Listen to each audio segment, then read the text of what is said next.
Serigne Bassirou Gueye bii di procureur da ko woo ci bureau bi mu ñëwee mu ne ko yéen li tax ngeen di jàppale Sonko que yéen ñëpp di ngeen ci jëlee problème li may wax nii je tiens à le dire ici parce que nit ñi il faut ñu xam link bi yéen ñëpp di ngeen ci jëlee problème d'ailleurs Sonko va aller en prison il va pourrir en prison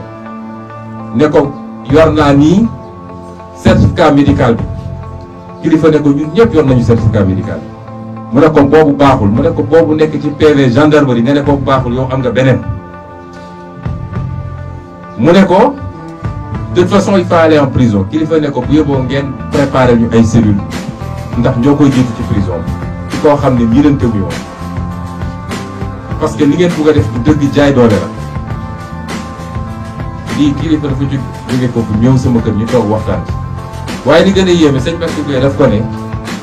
dañuy toog rek sama soxna andi reer ñu teg commencé reer ma présente ko soxna si yooyu mu yëngal bopp ma ne ko lu xew mu ne ma sëñ Bassirou Gueye ngeen jéggal ma ci kàddu bu sëñ Bassirou Gueye moo mën a fen dëgg ma ne ko ah lu xew mu ne man daf ma ne Sonko sax d'ailleurs këram tas na jabar ji jël na bagage am ñibbi na loolu ban rapport la am ak travail procureur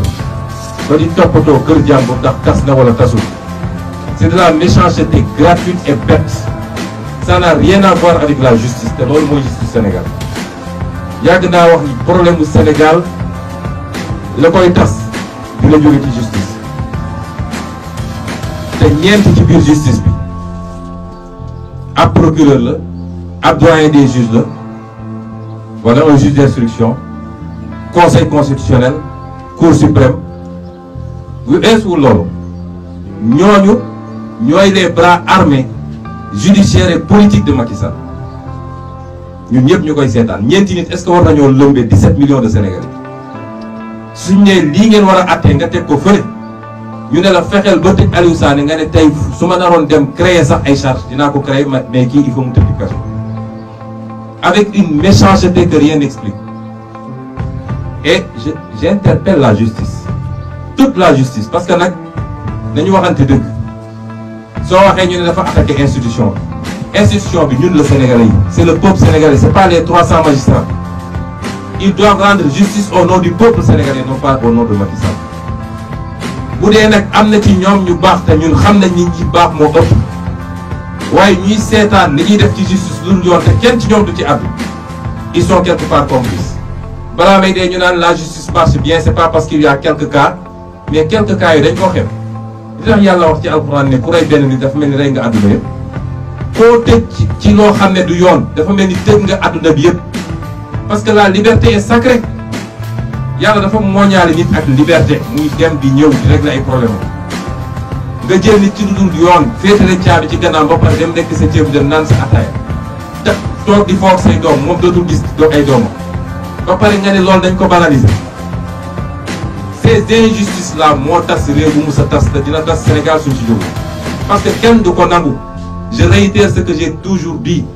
le droit à la résistance face à l'oppression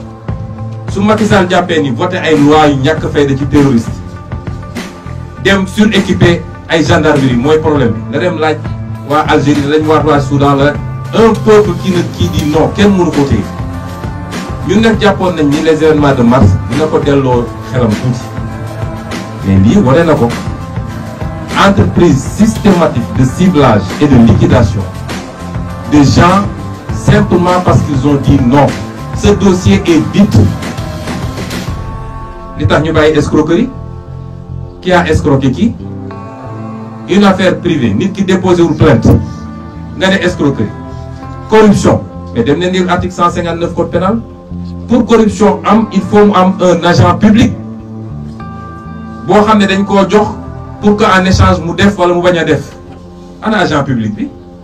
après ils mettent leur connerie de X excuse-moi du terme comme dit Barthélémy Dias c'est du foutage de gueule tu prends tu mets X mais kan lañu corrompre dans cette affaire là parce que il faut coûte que coûte fabriquer des preuves pour que ñiy dem tëddi kaso mais ñooñu ay borom kër lañu dañoo yor doom yor jabar yoon ay activité yow nga leen tëj gënoo leen Macky Sall bi leen tëj gënu leen te tey su jugee palais dina dem si toog ak njabootam et on nous dit laissez passer balaa may dee ñu ne Sénégal réew bu jàmm réewu jàmm day fekk tous les acteurs dox jàmm te yow mi ñu jox nguur pour nga améliorer le sort des Sénégalais nga bañ ko utiliser pour di dal ci kaw ñu ma daaneel nag ci wax ni nous serons aux côtés de Y'en a marre dafa am combat yoo xam ne bu jotee bu ñu nangu fumisterie yi waaye c'est politique c'est pas man bi ma ci tollee ñi ñëw duñu politicien mais suñu taxawloon heure bi du ma toog fii di wax dafa am fu mbir di toll man je ne suis pas là en tant que politique je suis là parce que mes frères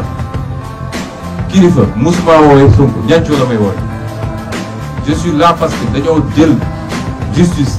instrumentalisé ko une fois de plus pour liquider des gens yoo xam ne su ma leen xamuloon sax war naa taxa waxuma laa nag bu dee ñu ma xam na et vous aurez tout notre soutien nous mènerons ce combat ensemble su laajee la rue dinañ dem dans la rue judiciairement ñu ngi ciy xeex boobu ba léegi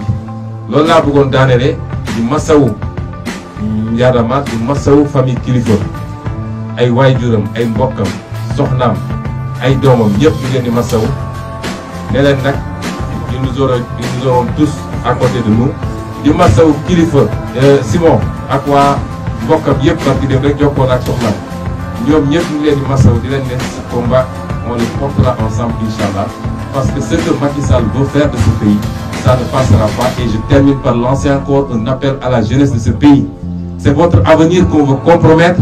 parce que l'INEP ça participe à un plan politique de confiscation du pouvoir par des gens incompétents qui n'ont réussi à rien faire de bon pendant 10 ans et qui veulent rester encore 10 ans. Je vous remercie.